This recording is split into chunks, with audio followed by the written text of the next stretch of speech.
All right, kids, we got a pretty cool one today. Had an issue with the check engine light on my truck. Probably meant something major, I didn't know. But it was messing with the remote start. And I'm having to walk out of work and drive home in the cold. It's a terrible situation. So buddy Zack, he is a automotive tech, knows everything about cars. And so I was like, what's going on here, man? He's like, in 5 seconds, he figured it out. So we ordered some parts. Turns out what's happening is the oxygen sensor that is on the exhaust of the truck, which helps the computer decide how much gas and air and all that needs to go into the fuel mix, was messed up. So we ordered that part, and Zack put it on for me. Way to tell which one is your bank number is if you look at the front of your engine, you can clearly see this particular cylinder head comes forward further than that cylinder head. So the one that comes forward further is actually bank 1. One that goes, that's actually a little bit back is bank 2.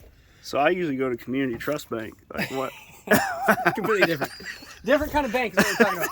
But yeah, it's cylinder banks, right? It's pretty interesting. I mean, it's, so yeah. So like, for instance, this will be bank 2. That one's bank 1 because... So bank 2 is... 246 usually.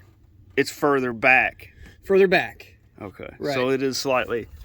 Because obviously, the cylinders are arranged in a V and they're offset. Right. Because if you had two of them exactly, in the exact same plane as each other, the connecting rods would essentially hit each other. They can't hit each other. They need to be offset. Right, so right. They do that. Okay.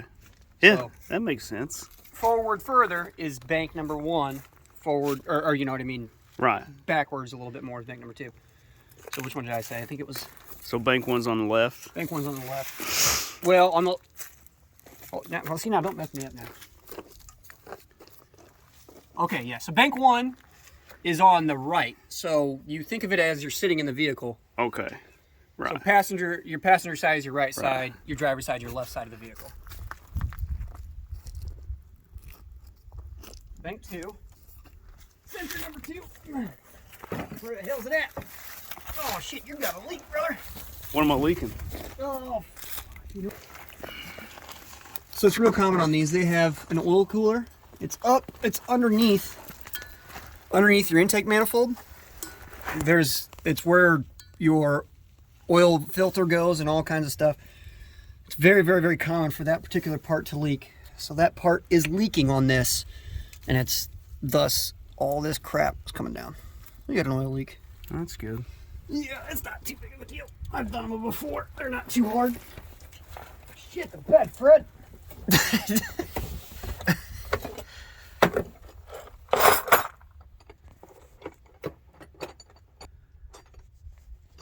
So, just to be clear, I'm here with Zack. It's Landit, right? I guess I should know that after 3 years. Landit? Like a plane? Yeah, like the plane. I've been saying Landit for 3 years. It sounds better. But he just moved down here. We convinced him to move from Indiana, from Mishawaka. He's a trans redneck. We've been working on the accent. We're getting there. And then hopefully sometime next year we'll get him scheduled for bottom surgery. So no pulse at all, thankfully. The major problem here is check engine lights on all the time for a sensor? The oxygen sensor. We're getting this weird lean. What's it called? Is it lean reading? Stuck. It's stuck lean. So what that does, and it thinks that your computer wants to see your catalytic converter is working correctly. Oh, okay. And what catalytic converters do is they take nasty gases and use a catalyst, hence the name, to mitigate the amount of hydrocarbons that escape out of the exhaust. It takes those hydrocarbons, turns it into basically just carbon dioxide, right? Which is harmless, relatively. Except for all the global warming, bro. So you're saying carbon catalytic monoxide. converters are causing global warming? Yeah, well, they're helping it. They're helping global warming? Yeah. We don't want to help global warming.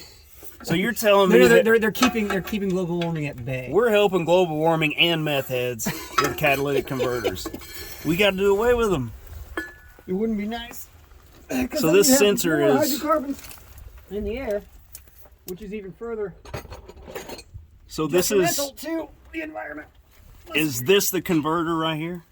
So this guy right there, Yeah. that circular. So if you're a meth head and you're looking to steal some heavy metals from a Dodge Ram, Dude, it's right here. they make serious money doing it too. So we are. I've seen catalytic converters worth $300 for one of these things. That's crazy. And So if we just cut this one off, would that fix my problem? no, because it'll definitely see that, so that it'll be a different code. So I can't just cut this off and sell it. It'll tell you. God damn it! You fucking. So you can barely see the sensor back there, but you're trying to twist that thing off, right? Nope. She ain't moving. Oops. Are you sure we shouldn't just cut this off? I'm pretty sure. One wishes that they could, but they cannot.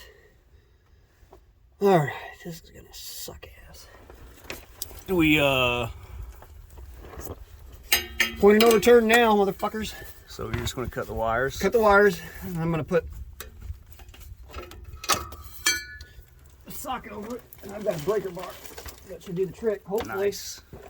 So we gotta get a longer piece of metal. And what that does is it increases your leverage. This is basic physics, kids. So if you want to apply more force to an object when you're essentially dealing with a lever and fulcrum, right? I mean, that's adequate. The longer your lever is, the more force you can apply. The more force you can apply. Yeah. Precisely. So you have foot-pounds, and a foot-pound is the amount of force that can be applied at 1 foot. If you can take the exact same amount of force and apply it at 2 feet, you have thus doubled. Dude, I had no idea that that's what that meant. I mean, Really? my whole life I've always known that's a measurement of work or whatever. Of torque, yeah. But I didn't know that meant that it was at a foot. It's at exactly 1 foot. That's crazy, man. That's not gonna work. I'm gonna do this. It won't fit? Well, so you see these lines here? It actually runs up, and it won't allow me to get the socket on. Can we just cut those lines off? No, you can't. Why not? Because those are cooling lines for your transmission. If you do that, I heard trannies like it hot. all your transmission fluid will be everywhere, and that would be bad news. I really would like to get this guy on there because this one's a ready big, to do sick, some nasty work. one.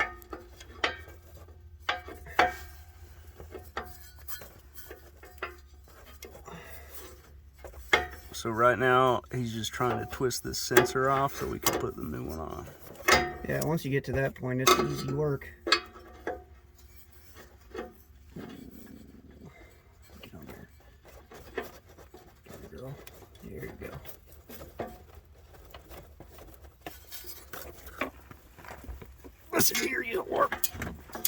Yeah, you gotta talk dirty till it works You better. do gotta talk dirty to them sometimes. They like it that way. It's not moving, is it? Nope, it's not. I mean, something was moving. Yeah, fuck.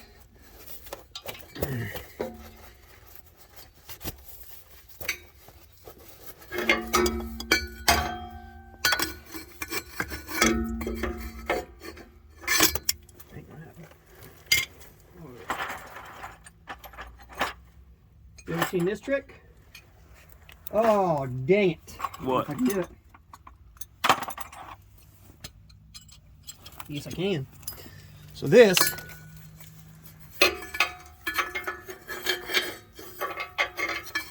Let's go with it on this side again, though.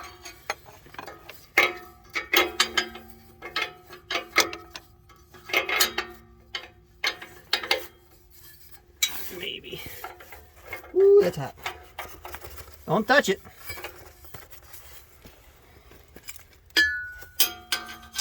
So you put another wrench. Yep. Okay.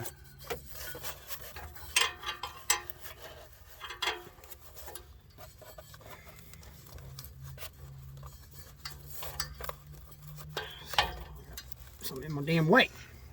Just cut it off, bro. I can't.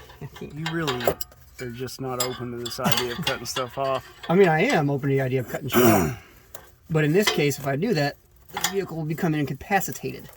And that is definitely not what we're... Watch your head. Not what we're trying to do today.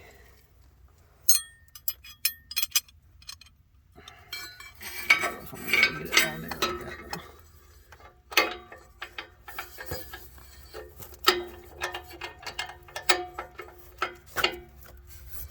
Hell yeah, brother.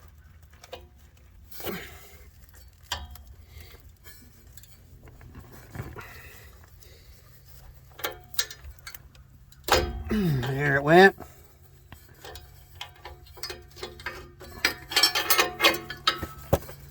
That's the way I like to see it.